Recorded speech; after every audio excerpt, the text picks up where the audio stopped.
Hello cutie patooties, welcome to this video. So I know तुम लोगों को बहुत ज़्यादा कन्फ्यूजन होगा if you are new to class 10 कि कैसे प्रिपेयर करना है, कहाँ से पढ़ना है, कैसे प्रिपेयर करते हैं according to the new pattern and a lot many tricks. Then let's talk to our all India rank 2 Kashish Agarwal with 499 out of 500। सिर्फ 1 मार्क्स कटा है। लाइक इतना इतना अच्छा स्कोर है इनका। So you must be thinking, बहुत क्यूरियोसिटी होगी कि ऐसा क्या इन्होंने अलग करा, क्या ऐसे पढ़ा, क्या अप्रोच थी। So everything we are going to cover in this video. So हमने पहले थोड़ी गपशप कर ली है. Hi Kashish, and let's begin with your introduction. Myself Kashish Agarwal and CBSE की class 10th board examination में I scored 99.8% and 4 subjects में I got 100 on 100 and I followed you और आपकी सभी टिप्स को फॉलो किया एंड प्रेजेंटेशन इतनी अच्छी थी लाइक बोर्ड्स में बट फिर भी इंग्लिश में 99 ही आ पाए, 1 मार्क कट गया but still I was happy because मैंने इतना एक्सपेक्ट नहीं किया था कि बोर्ड्स में 99 आ जाएंगे इंग्लिश में। Very very relatable honestly. And फिर आपने क्या एक्सपेक्ट करा था, लाइक कितने मार्क्स तक आ जाएंगे?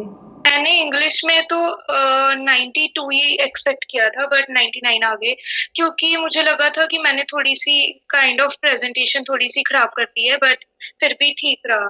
डैम, मम्मी पापा खुश हैं?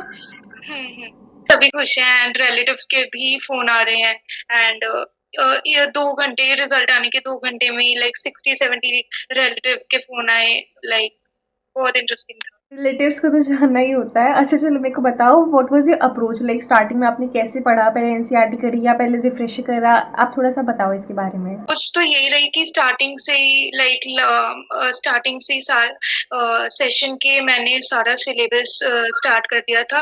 अर्ली स्टार्ट से ये बेनिफिट रहा कि एंड में रिवीजन का टाइम मिल गया था एंड ऑल्सो मैंने स्टार्टिंग से ही आपको फॉलो किया था, आपकी हर एक टिप को भी फॉलो किया था, तो जिस कारण से काइंड ऑफ मेरा सिलेबस अच्छी तरह से पहले ही खत्म हो गया था एंड ऑल्सो मैंने समर वेकेशन को बहुत अच्छी तरह से यूटिलाइज किया था। मैंने math and science summer vacation में खत्म कर दी थी तो जून जुलाई के बाद मैंने सिर्फ रिवीजन की थी मैथ साइंस की। ऐसा बोल सकते हैं कि मेरे चैनल को सब्सक्राइब करना काम आएगा।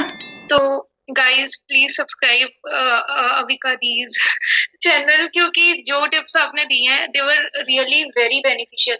मैंने बहुत सारे चैनल देखे थे बट आपकी टिप्स वर लाइक बहुत ज्यादा रिलेटेबल। जो मैं गलतियां कर रही थी उनको लाइक कॉन्स्टेंटली मैं एनालाइज भी कर पा रही थी एंड और उनको ठीक भी किया था और लाइक एंड तक आते आते इंग्लिश में मार्क्स बहुत अच्छे हो गए थे प्री बोर्ड्स में। कशिश, एज यू नो इस बार मैथ्स के क्वेश्चन पेपर के बारे में बहुत ज़्यादा सेट्स को लेके रीजनल डिस्पैरिटी वाली चीज़ में बहुत इश्यूज थे। लाइक किसी में बहुत इजी क्वेश्चन है, किसी में बहुत टफ क्वेश्चन है, एक मॉडरेट ग्राउंड नहीं था। So how would you guide the new class 10th के स्टूडेंट्स की उन्हें कैसे प्रिपेयर करना चाहिए या फिर कौन से रिसोर्सेज यूज़ करने चाहिए? तो मैथ्स के लिए तो पहले एनसीईआरटी अच्छी तरह से अगर हम सॉल्व कर लेते हैं उसके बाद एनसीईआरटी एग्जाम्पलर एंड अभी हम मेरा जो सेट था वो तो दिल्ली वाला सेट था बट आउटसाइड दिल्ली थोड़ा सा मुश्किल आया था जैसा लाइक देखा, तो उसके लिए कॉम्पिटेंसी बेस्ड पीडीएफ जो है सीबीएसई की वो सॉल्व करनी है एंड एडिकार्ड के सैम्पल पेपर्स वगैरह भी सॉल्व करने चाहिए। मैंने एमपीजी के भी किए थे मैथ के लिए। So to the new 10th graders, all those resources that Kashish used, get inspired by her and वो resources use करना start कर दो and channel को भी subscribe कर देना. Now Kashish, I want to know one more thing, like बहुत interesting होता है कि toppers का routine क्या होता है, because मेरा तो कोई routine नहीं है बिल्कुल भी. So क्या आपका भी कोई fixed routine था या फिर आप जब पढ़ते थे जब मन होता था आपका या फिर कुछ motivation आता था? नहीं, मेरा फिक्स रूटीन था। मैं हॉलीडेज पे 10 to 12 आवर्स पढ़ती थी एंड और स्कूल से आके मैं 5-6 आवर्स पढ़ती थी। So as everyone knows कि मेरे नोट्स थोड़ी सी ज़्यादा फेमस है more than my tricks and tips, क्योंकि उनमें थोड़ा अच्छा कंटेंट है. So Kashish, did my notes help you in any way, like English के कीवर्ड्स वगैरह बहुत कुछ थे, डिड दे हेल्प यू? आए आए और इंग्लिश में तो बहुत ज्यादा काम आए, लाइक लास्ट मिनट रिवीजन के लिए तो बहुत जरूरी थी। पर अभी मैंने लाइक इंग्लिश के लिए तो लिटरेचर पढ़ी थी और कोई ऐसे कंपेनियन वगैरह कुछ ली नहीं थी, तो जो नोट्स थे आपकी जो वोकैबुलरी थी वो मैंने यूज की एंड ऑल्सो एक प्रो टिप जो आपने दी थी कि हर एक ऑथर लिखना है एंड ऑल्सो मेंशन करना है हर एक चीज, वो हर एक क्वेश्चन में मैंने की थी एंड वो क्वाइट बेनिफिशियल थी क्योंकि प्री बोर्ड्स में भी टीचर्स ने अप्रिशिएट किया था कि लाइक हर एक का ऑथर लिखना, पोइट तो लिखते ही हैं, ऑथर भी लिख दो, तो दैट इज लाइक थोड़ा सा अच्छा लगता है presentation. Thank you so much, Kashish. All this means a lot to me. Thank you so much. Proud of you again.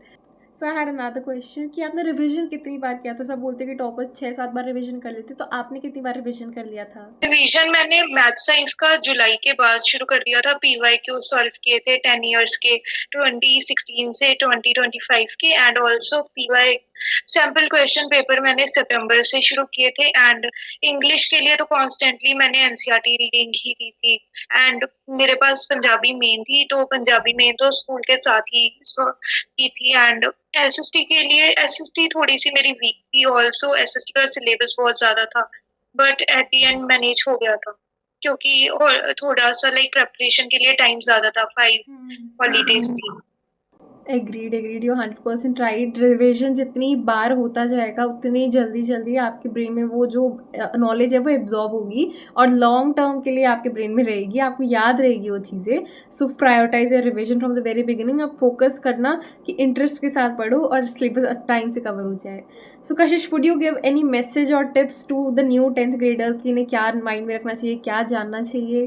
Tip देनी है तो उनके लिए यही टिप रहेगी कि अर्ली स्टार्ट तो हमेशा बेनिफिशियल ही रहता है। एंड ऑल्सो हमें जून जुलाई तक लाइक ऑलमोस्ट अपने एंड से सिलेबस को कंप्लीट करने की कोशिश करनी चाहिए। एंड ऑल्सो लोड नहीं लेना चाहिए। मैंने 10th को बहुत ज्यादा सीरियस लिया था, but now I am realising कि 11th बहुत मुश्किल है, एंड 10th को थोड़ा सा तो एंजॉय करना चाहिए। सही में 11th में तो सिलेबस लेजिट बहुत वास्ट होता है, कभी ख़त्म ही नहीं होता। किसी एग्ज़ाम के पहले I never got the confidence कि मेरा सिलेबस हो गया है, but still manage to pass it with a decent grade I guess. So Kashish, my approx the last question, आपने कोई कोचिंग ज्वाइन करी थी, कोई ऑनलाइन बैचेस या कोई ऑफलाइन बैचेस? और तो मैंने ऑनलाइन तो किसी का बैच नहीं लिया था, ना ऑफलाइन भी मैं कहीं कोचिंग पे नहीं जाती थी, तो सेल्फ स्टडी तो मेरे लिए बेनिफिशियल रही है। एंड सेल्फ स्टडी से हमारे कॉन्सेप्ट बिल्डिंग भी बहुत अच्छी हो जाती है। बस यही टिप थी। All right, that was it for today. Thank you so much, Kashish, for your time and for guiding all these new 10th graders. क्योंकि मेरे से ज़्यादा उन्हें आप पे भी भरोसा, क्योंकि आपके बहुत ज़्यादा अच्छे मार्क्स आए हैं, and even though when maths was so difficult. Thank you so much for your time, and to all those new 10th graders, you should definitely subscribe to this channel and check the link in the description for the notes, and like this video, share it with your friends, क्योंकि थोड़े और toppers से हम बात करने वाले हैं जिनके मैथ्स स्टैंडर्ड में 100 आए हैं, मैथ्स बेसिक में 100 मार्क्स आए हैं। So don't worry, this channel is going to provide you everything from today to the day of your boards. Subscribe कर देना। Thank you so much for watching. Bye bye.